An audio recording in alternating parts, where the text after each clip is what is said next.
Glórias a Deus. Cristo na cruz foi morto por nós. Nós precisamos contar essa história até aos confins da terra. Vamos então passar de imediato para o nosso estudo bíblico que temos toda a quarta-feira às 20 horas. Nós estamos estudando, quero aqui apenas lembrar os irmãos que nós estamos estudando um tema muito importante para a igreja, para a saúde da igreja, que é o Espírito Santo e a igreja. Segurança, desafio e esperança. Nós estamos tendo por roteiro o livro do reverendo Ernest Maia, que traz esse título no livro, o Espírito Santo e a igreja. Segurança, desafio e esperança. É claro que nós não nos baseamos tão somente no livro dele, ele serve de roteiro, de norte, para que a gente consiga conduzir o estudo, mas é claro que o nosso fundamento é a palavra do Senhor e também outros livros que nós temos buscado ajuda, né, para poder compreender esse tema tão complexo, tão importante e tão abençoador. Então eu quero aqui apenas fazer uma breve recapitulação. Nós apresentamos o tema então e falamos da necessidade de estudarmos esse tema por um fato simples. Muitas pessoas têm uma compreensão errada daquilo que é o Espírito Santo de Deus. Então as pessoas às vezes pensam que o Espírito Santo é como, e eu exemplifiquei isso já várias vezes, e o mesmo exemplo eu tenho, que o Espírito Santo é como um gênio da lâmpada, com o qual a gente acessa ou tem acesso em determinados momentos quando a gente quer ser abençoado de alguma forma, ou algum tipo de evidência de uma espiritualidade superior, alguma coisa nesse sentido. O Espírito Santo é mais que isso. O Espírito Santo não é apenas uma sensação. Nós estamos fundamentando esse estudo na Trindade, e as doutrinas da Trindade, não é? Então, Pai, Filho e Espírito Santo, como nós já falamos aqui, um único Deus que subsiste em três pessoas distintas: Pai, Filho e Espírito Santo.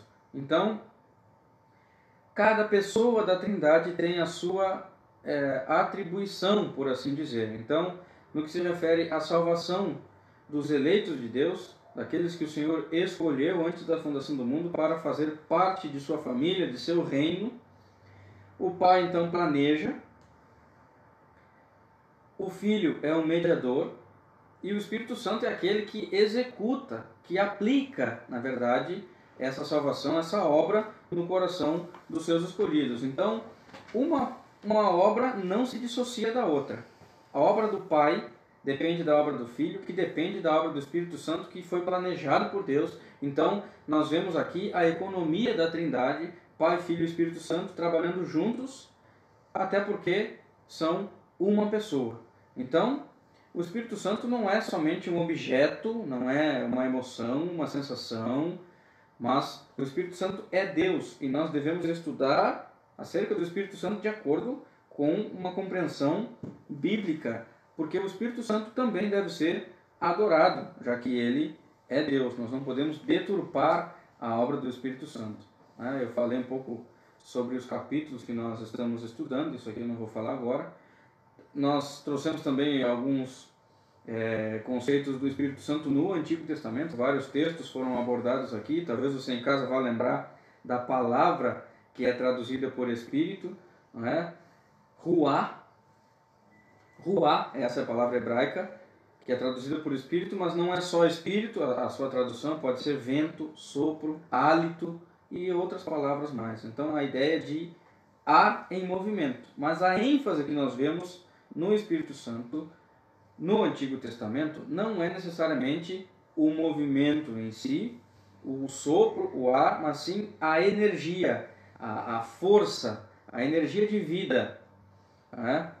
O Espírito Santo Criador. Nós até falamos, por exemplo, aqui, nós demos um exemplo sobre a rainha de Sabá, talvez você lembre da história, a rainha de Sabá, que ficou maravilhada ao saber da sabedoria que tinha o rei Salomão, né? Ele tinha, inclusive ela foi lá no palácio do rei Salomão para provar essa sabedoria, e todas as perguntas que ela fazia, Salomão respondia de bate-pronto. Então ela ficou maravilhada Então nós sabemos que essa sabedoria que tinha Salomão não era uma sabedoria que vinha dele. Essa sabedoria vinha de Deus. Vinha pelo Espírito Santo. Falamos também aqui sobre a onisciência, a onipresença e a onipotência do Espírito. Falamos também do nível físico e intelectual, ou seja, todas as habilidades que as pessoas têm de criar e realizar as mais diversas tarefas, não só na igreja, mas fora dela também. Toda essa habilidade, essas características, esses conhecimentos são dados pelo Espírito Santo. O nível religioso e moral, e aqui é religioso e moral.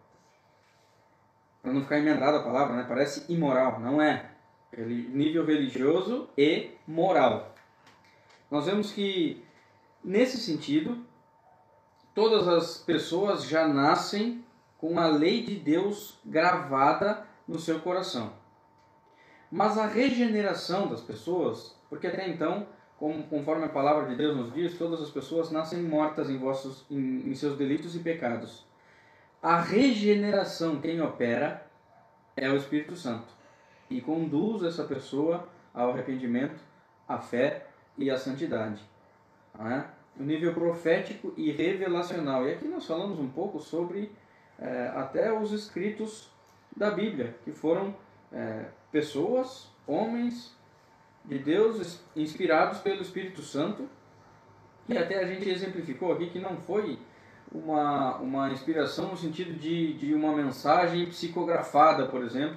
O Espírito Santo pega a pessoa e assim, de maneira estática, por assim dizer, domina a pessoa e ela passa ali então meio que de olho fechado, com a pena na mão, escrevendo ali no pergaminho sem saber o que estava escrevendo. Não é isso que aconteceu, não é? Até porque nós vemos maneiras diferentes de escritas e às vezes escrevendo sobre o mesmo assunto. Então essa inspiração, o Espírito Santo de Deus aproveitou, se utilizou também das características humanas.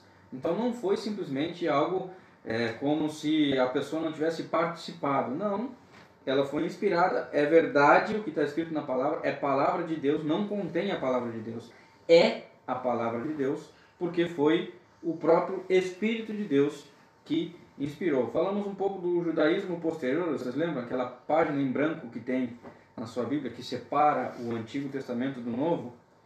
Falamos que naquela página em branco, embora não tenha nada escrito, tem muita coisa escrita.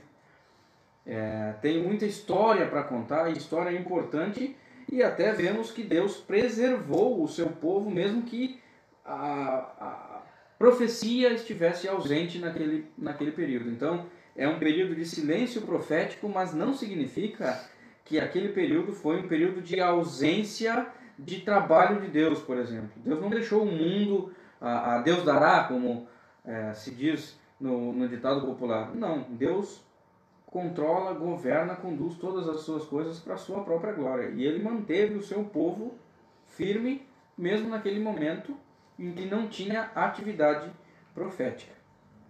Certo? Falamos das perfeições do Espírito Santo, a sua unicidade, a sua personalidade, e aqui mencionamos alguns versículos que nos mostram que o Espírito tem inteligência, que o Espírito tem vontade, que o Espírito tem sensibilidade, e essas três características são características de pessoas.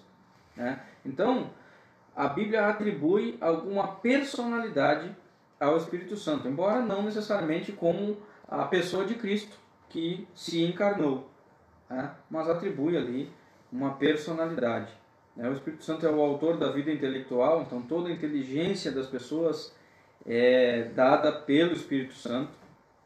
Mencionamos um pouco, e não entraremos nesse mérito agora, mencionamos um pouco sobre a blasfêmia contra o Espírito Santo, que está registrada lá em Mateus, no capítulo 12, versículo 31, por ali.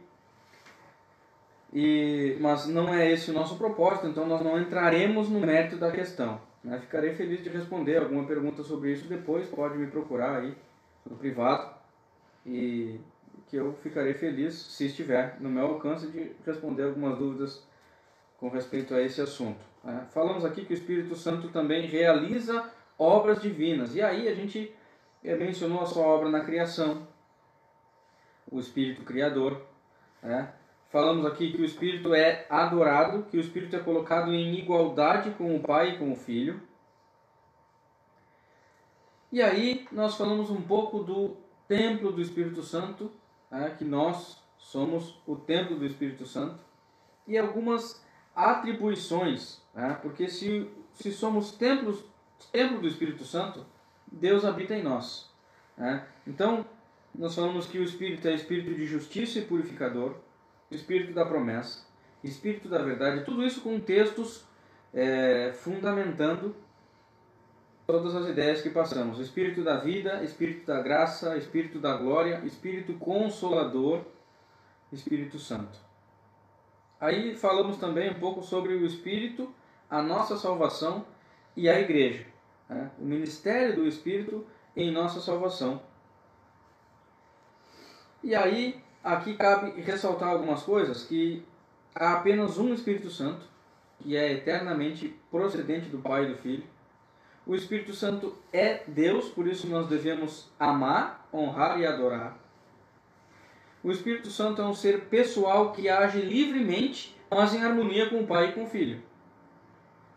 E Pai, Filho e Espírito Santo são iguais em poder, honra e glória. Eles são igualmente Deus, e aqui, novamente, uma pessoa em essência, mas que subsiste em três pessoas distintas.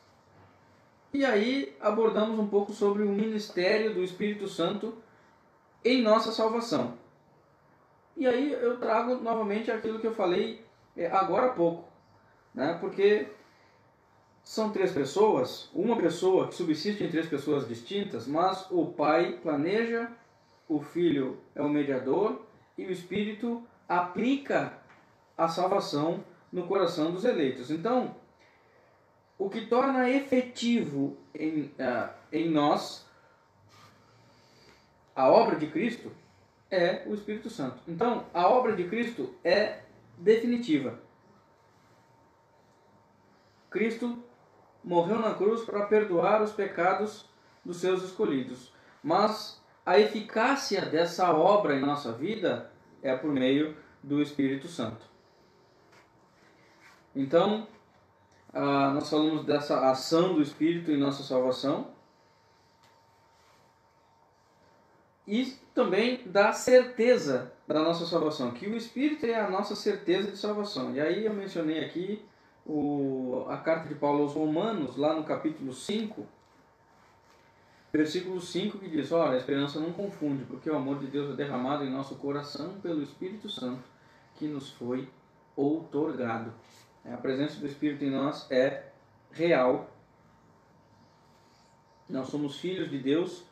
E aí eu mencionei aqui o texto de Gálatas, no capítulo 4, que diz assim: porque vós sois filhos, enviou Deus ao nosso coração o Espírito de seu Filho, que clama: Abba, Pai. De sorte que já não és escravo, porém filho. E sendo filho, também herdeiro de Deus. Então Deus nos enviou o Espírito de seu Filho. Por isso, isso pressupõe um relacionamento. Nós podemos nos relacionar com o Pai por meio do Filho, mas é o Espírito Santo que nos conduz ao Filho. Então, repito, nós podemos nos relacionar com o Pai por meio do Filho, mas quem nos conduz ao Filho é o Espírito Santo. Ele nos convence do pecado e da justiça e do juízo. O Espírito nos justifica, o Espírito nos faz reconhecer e confessar o senhorio de Cristo. Ele nos ilumina, o Espírito nos santifica, nos dá vida eterna. Toda essa obra do Espírito redundará em glória a Deus, é bem verdade, e na salvação dos eleitos, mas ele nos dá essa vida eterna. E aí falamos do ministério do Espírito também na igreja. Por que eu estou recapitulando todos esses pontos? Para que aqueles que não tiveram a oportunidade de acompanhar o estudo possam, então, pelo menos pegar o fio da meada, pelo menos conectar assim alguns pontos e não ficar algo de difícil compreensão. Então, o ministério do Espírito Santo na igreja. E aí falamos da identificação ou a ligação de Jesus Cristo com a sua igreja. E isso é um fato, a Bíblia nos mostra isso. E um dos textos que nos mostram isso é Atos 5, lá de Ananias e Safira, que nós falamos isso. Porque, lembrem da história, Ananias tinha lá um campo, e a Ananias e Safira decidiram vender aquele campo e não depositar todo o valor na igreja. Eles prometeram que fariam, mas não fizeram isso, e eles de alguma forma seguraram o valor para eles, né? E é bem verdade que eles não teriam a obrigação de levar o valor, porque o campo era deles, não lhes tinha sido exigido, mas uma vez que eles decidiram fazer isso, eles deveriam então levar todo o valor como já tinha sido feito por outras pessoas, né? Mas eles disseram, não, vamos sonegar de Deus, vamos sonegar do Espírito. Então o que acontece? Pedro diz assim, Ananias, por que encheu Satanás teu coração, para que mentisses ao Espírito Santo, reservando parte do valor do campo? Então olha só, Ananias tinha mentido para Pedro, ou para os apóstolos, mas ele diz assim, para que mentisses ao Espírito Santo. Eles estão se identificando com o Espírito, tá? Há uma ligação, tá? Tornou-lhe Pedro a dizer assim, por que entraste em acordo para tentar o Espírito do Senhor? Eis aí a porta aos pés dos que sepultaram o teu marido, eles também te levarão. Ou seja, agora ele está falando com Safira. Ele primeiro se refere, se dirige a Ananias, e agora ele se dirige a Safira e diz, tá vendo teu marido aí, morreu porque mentiu para o Espírito Santo, e tu vai morrer também. E de fato isso aconteceu. Os dois morreram, porque ao mentir para os apóstolos, ao mentir para a igreja, eles estavam mentindo para Deus, mentindo para o Espírito Santo. Então, é claro que essa união do Espírito com a igreja se dá com as pessoas, né? Porque a própria Bíblia diz que Deus não habita mais, aliás, em templos feitos por mãos humanas. Ele habita nas pessoas. A igreja, então, é formada por pessoas, mas é instituída por Deus, para que o povo adore e cultue a Deus em comunhão e direção do Espírito. É Deus quem estabelece a igreja para que essas coisas aconteçam. Então, aqui já vale ressaltar aqui a importância da igreja, e que estes estudos que temos feito via internet, que as exposições bíblicas que nós temos transmitido pela internet não substituem a comunhão com os santos, não substituem o culto verdadeiro a Deus, que é na igreja, com os irmãos em Cristo. Então, você que está agora no conforto do seu lar, bem tranquilo, com as pernas aí atiradas para cima, assistindo o estudo, irmão, não se acomode. Peça a Deus que isso não aconteça contigo. Não se substitui o estudo online pela comunhão dos santos, pelo estudo na igreja, pelo culto a Deus na igreja, como corpo de Cristo, todos em comunhão. Então, e também nós falamos que a igreja é uma comunidade de pecadores que foram regenerados pelo Espírito Santo. O Espírito, então, é a alma da igreja, é Ele quem lhe dá vida, ânimo, é o Espírito que conduz os homens a Cristo. E aí nós falamos dessa unidade, o Espírito unifica a igreja. O Espírito unifica a igreja. Todos os crentes estão unidos pela fé comum em Jesus Cristo e foram selados pelo mesmo Espírito. E este Espírito age nos crentes, os tornando templos do Espírito. Então tudo é uma obra de Deus por meio do Espírito. O desejo de Cristo é a união de todos os crentes, que eles verdadeiramente sejam um. E aqui eu mencionei o texto de João, Evangelho segundo escreveu João, capítulo 17, do versículo 20 ao 23. E hoje daqui a pouco, nós falaremos um pouco mais sobre esse texto, mas o texto diz assim, não rogo somente por estes, mas também por aqueles que vierem a crer em mim, por intermédio da sua palavra, a fim de que todos sejam um, E como és tu, ó Pai, em mim e eu em ti, também sejam eles um em nós, para que o mundo creia que tu me enviaste. Eu lhes tenho transmitido a glória que me tens dado, para que sejam um, como nós o somos, eu neles e tu em mim, a fim de que sejam aperfeiçoados na unidade, para que o mundo conheça que tu me enviaste e o amaste, e como também amaste a mim. Então, essa união dos santos como corpo de Cristo em igreja, quem opera é o Espírito Santo. E aí nós falamos, começamos a falar sobre a natureza dessa unidade. E aí, no estudo passado, nós falamos um pouco sobre o que essa unidade não é. Eu quero recapitular também esses pontos, porque é importante para a nossa compreensão. O que a unidade não é? Ela não é um simples companheirismo social.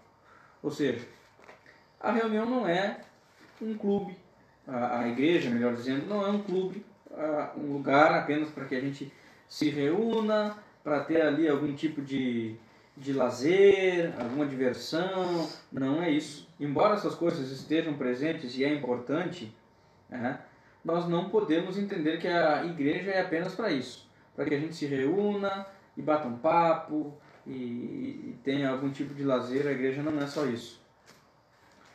A unidade da igreja não significa que seja uma uniformidade de organização.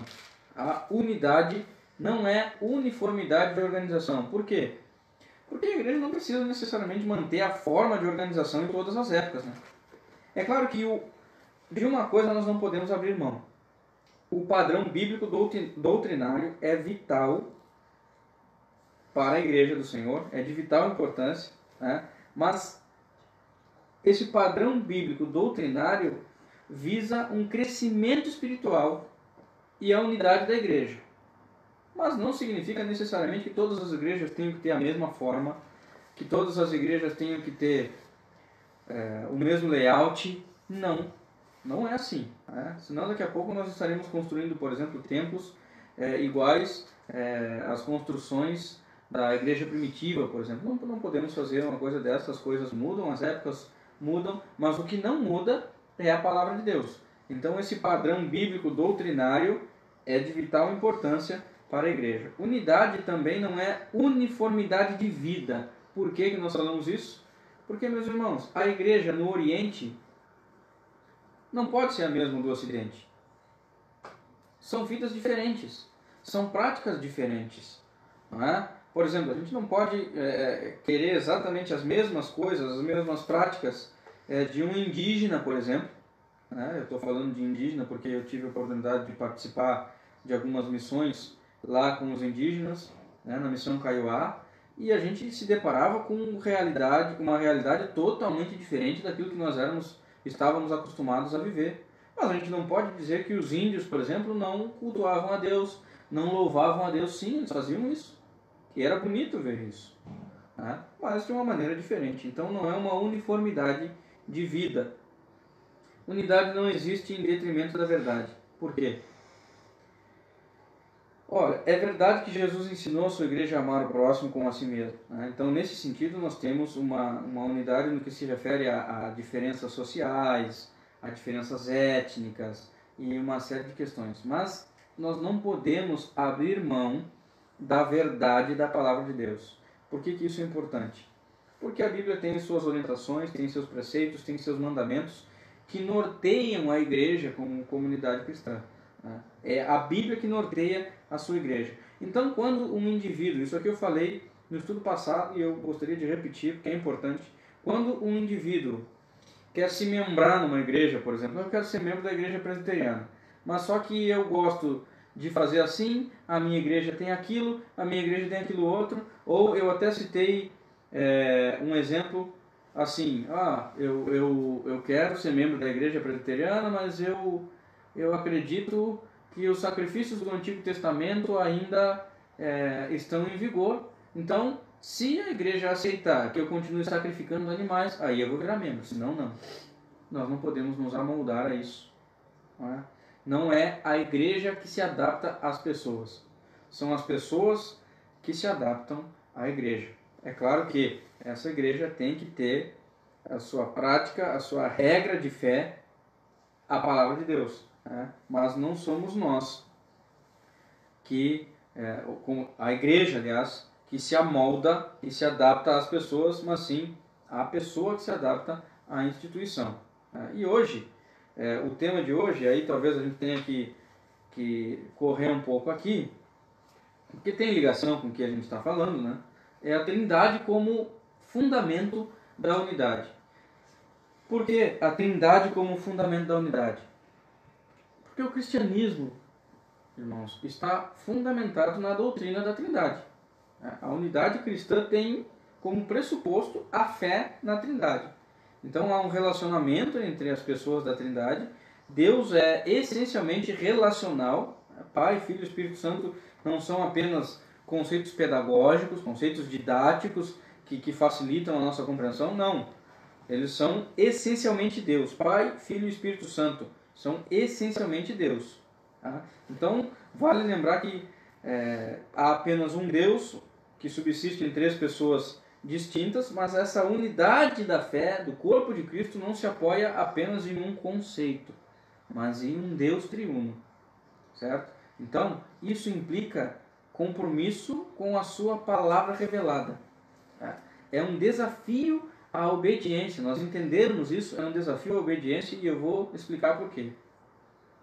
Porque há que se considerar, irmãos, nesse relacionamento que nós temos como igreja, com Deus, a importância de uma fé comprometida com a obediência à palavra do Senhor. Porque se não existe essa obediência à palavra de Deus, a nossa perspectiva de unidade será equivocada.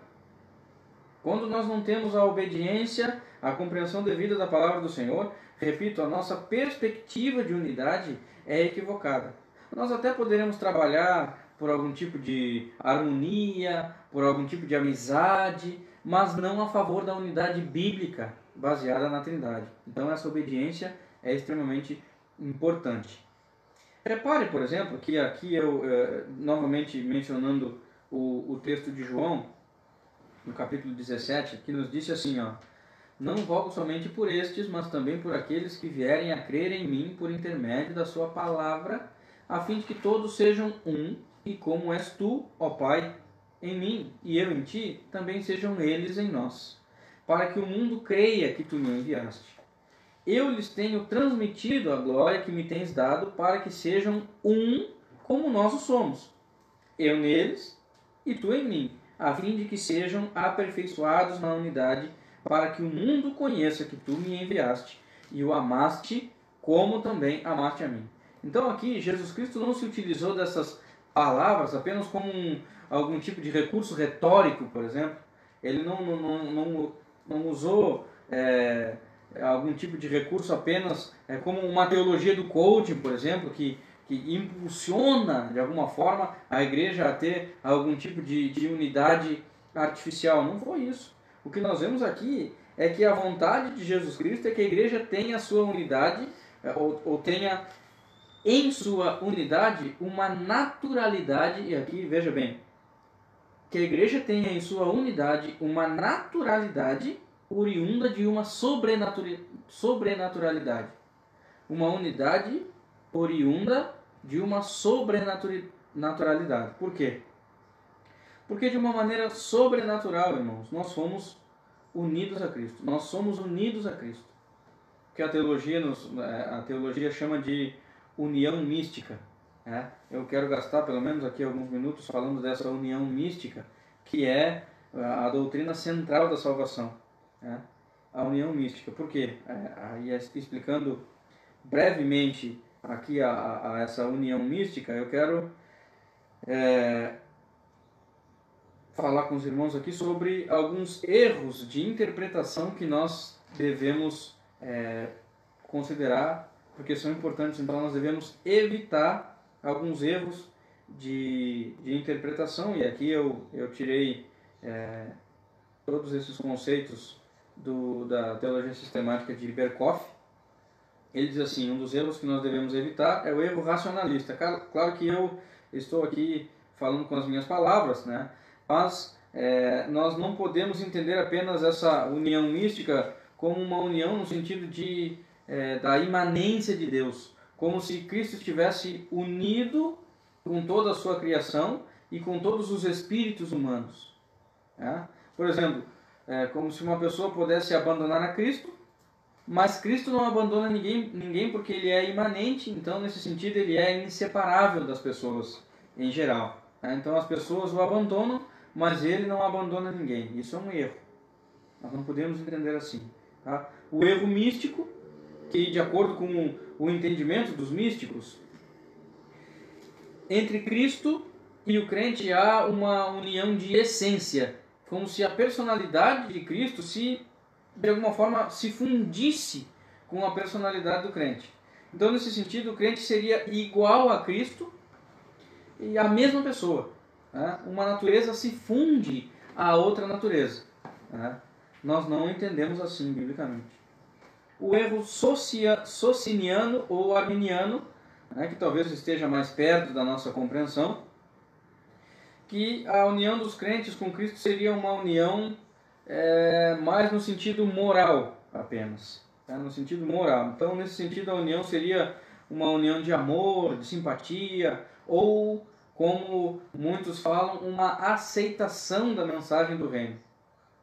Uma relação, como se fosse uma relação de professor e aluno, mais ou menos. Mais ou menos assim, já que Cristo está oferecendo essa salvação, então eu vou aceitar. Nós não podemos entender que essa união mística é apenas alguma aceitação da nossa parte.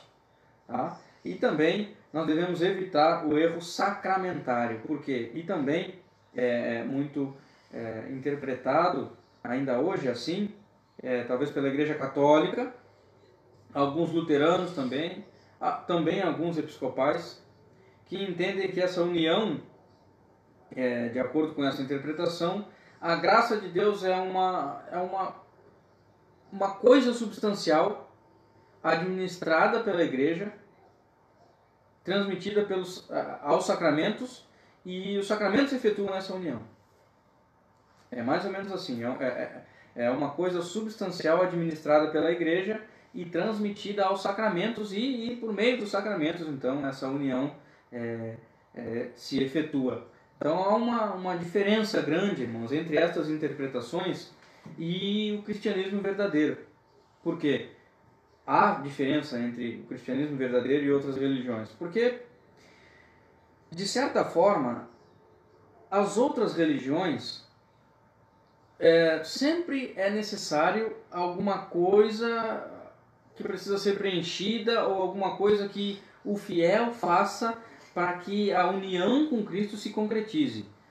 Ou precisa que o fiel faça alguma coisa, ou precisa que alguma coisa seja preenchida, ou derramada, ou administrada para que essa união aconteça.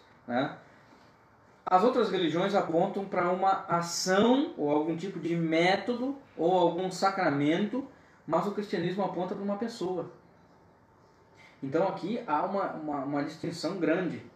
Enquanto as outras religiões apontam para uma ação, repito aqui, para algum tipo de método, o cristianismo aponta para uma pessoa, a pessoa de Jesus Cristo.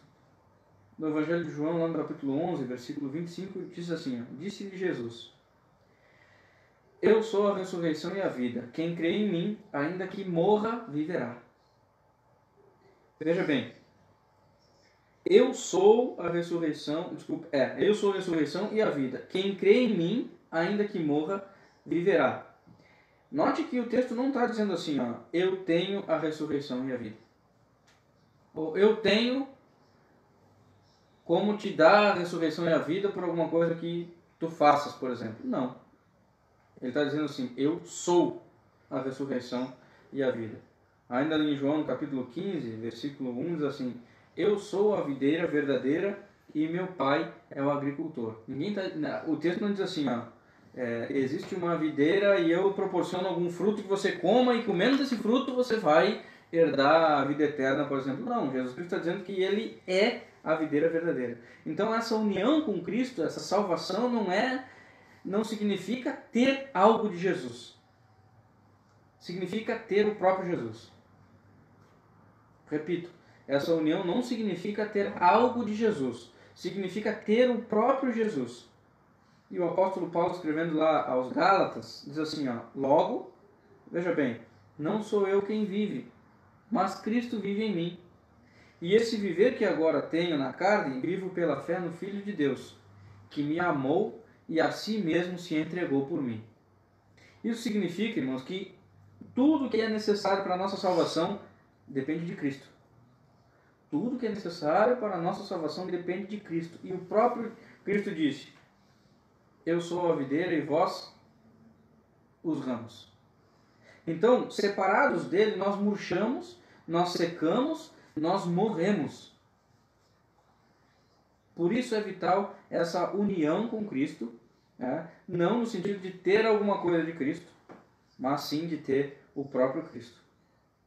Sobre essa doutrina da união com Cristo, o reverendo Leandro Lima escreve assim, nós nos tornamos participantes de toda a vida e obra de Jesus, de modo que é como se Deus olhasse para nós e visse Jesus. A isso os teólogos chamam de união mística, porque é uma união efetivada pelo Espírito Santo de maneira misteriosa e sobrenatural que nos faz ser um com Jesus. Uma união misteriosa e sobrenatural. Então, quando nós consideramos, irmãos, esse aspecto sobrenatural e espiritual, nós entendemos que a oração de Jesus Cristo é para que todos os seus escolhidos, a igreja do Senhor, esteja unida em Cristo, porque nós somos o seu corpo. E sendo o seu corpo, nós temos o mesmo Pai, o mesmo Espírito. Portanto, nós estamos unidos na Trindade. Esse é o fundamento do cristianismo. A unidade da Trindade é a base e o fundamento da unidade cristã. Ou seja, se nós somos unidos como igreja, é porque Deus tornou essa união possível. Ainda o Evangelho de João, eu trouxe vários textos do Evangelho de João, nos diz assim, lá no capítulo 17, e nós já tivemos a oportunidade de ler, o texto diz, eu lhes tenho transmitido a glória que me tens dado, para que sejam um, como nós o somos, eu neles e tu em mim, a fim de que sejam aperfeiçoados na unidade, para que o mundo conheça que tu me enviaste e o amaste, como também amaste a mim. Pai, a minha vontade é que onde eu estou, estejam também comigo os que me deste, para que vejam a minha glória que me conferiste, porque me amaste antes da fundação do mundo. Então notem, irmãos, que Jesus Cristo nessa oração não pediu ao Pai, ou melhor, ele pediu ao Pai, não que os crentes estivessem com ele apenas na igreja, por assim dizer, mas que eles estivessem com ele também na glória. Essa união com Cristo é mais que uma simples identificação, é mais do que receber algo por meio de um sacramento, ou algum tipo de bênção espiritual, algum tipo de bênção adicional, como uma segunda bênção, como talvez ali algum tipo de evidência dessa união com Cristo. Não é isso, é mais do que uma simples transformação moral, como muitos pensam, olha, o fulano antes era assim, mas agora é assado. Não é uma simples transformação moral. É a certeza de que nós viveremos com Cristo eternamente, em glória. Entretanto, nada disso que nós estamos falando aqui, dessa união com Cristo, é dissociada da obediência à palavra de Deus. E vale ressaltar aqui, e aqui é bom que fique bem claro, que eu não estou falando que essa obediência é para alcançar essa união, tá certo? Não estou dizendo que é preciso obedecer a palavra de Deus para conseguir essa união com Cristo ou algum grau mais elevado dessa união, mas eu estou dizendo que a obediência pressupõe a união. Por quê? Porque somente aqueles que são unidos com Cristo é que obedecem a sua palavra. Por quê? Porque não tem como alguém que não é unido com Cristo obedecer a sua palavra para depois ser unido. Por quê? Porque antes ele é morto, e um morto não obedece a palavra de Deus. Então, primeiro, precisa haver a regeneração que o Espírito Santo opera. Primeiro precisa haver a nova vida do crente. Primeiro precisa haver essa união com Cristo, para que então essa união produza a obediência, né? Só obedece a palavra de Deus aqueles que foram unidos a Cristo. Só cumprem os mandamentos de Deus aqueles que foram lavados e remidos pelo sangue de Cristo, que tiveram a graça salvadora aplicada ao coração pelo Espírito Santo. Só guardam os mandamentos de Deus aqueles que são unidos a Cristo. Porque estes que são unidos a Cristo amam a Deus. O próprio Jesus Cristo disse assim: aquele que tem os meus mandamentos e os guarda, esse é o que me ama. Aquele que me ama será amado de meu Pai, e eu o amarei também, e me manifestarei a ele. Se alguém me ama, guardará a minha palavra, e meu Pai o amará, e viveremos para ele, e faremos nele morada. Repare bem que este verbo aqui está no plural. Faremos nele morada. Veja que interessante. Essa relação que se encontra nesse texto. Quem ama o Filho é amado pelo Pai e pelo Filho. E este amor é manifestado na vida dos crentes, porque o Pai e o Filho habitarão nele, ou habitarão no crente, pelo Espírito Santo. Então, Pai, Filho e Espírito Santo habitando no crente. Eu repito aqui, quem ama o Filho é amado pelo Pai e pelo Filho. E este amor é manifestado na vida dos crentes, pois Pai e Filho habitarão, ou farão morada no crente, por meio do Espírito. Então, é interessante nós considerarmos isso, porque essa é uma obra da Trindade. Esse é o fundamento da fé cristã, da unidade cristã, a Trindade. Então, antes de nós falarmos sobre o que a unidade é, já que antes nós falamos o que a unidade não é, aí hoje eu quis falar um pouco sobre o fundamento dessa unidade, que é a Trindade, né? E no próximo encontro, se Deus quiser, nós falaremos sobre o que a unidade é. Mas eu espero, irmãos, que tenha de alguma forma aqui ficado claro, né, que o nosso fundamento é verdadeiramente a Trindade, que nós somos unidos a Cristo, que nós não carregamos um fardo no sentido de obedecer a palavra de Deus para poder alcançar ou para poder ser unido. Não, não é isso. Muito pelo contrário. Primeiro, o Espírito nos regenera.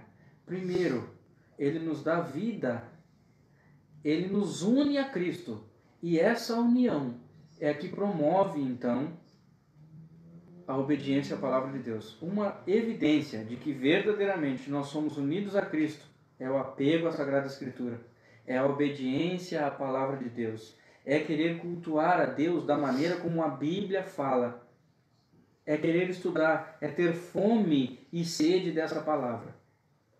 Essa é uma evidência de que somos unidos a Cristo. É por isso que nós podemos ter, então, certeza de nossa salvação. Porque não é por um mérito nosso, não é por aquilo que nós fazemos, não é por aquilo que nós corremos uma vida inteira para fazer. Não.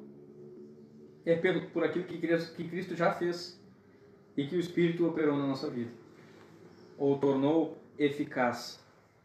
Então eu espero que Deus vos abençoe por meio do seu Santo Espírito, que essa palavra fique guardada no seu coração, que você entenda que o Espírito Santo não é meramente uma força, algo, um ser superior, tão somente que a gente se aposse de vez em quando. Não, o Espírito Santo é Deus.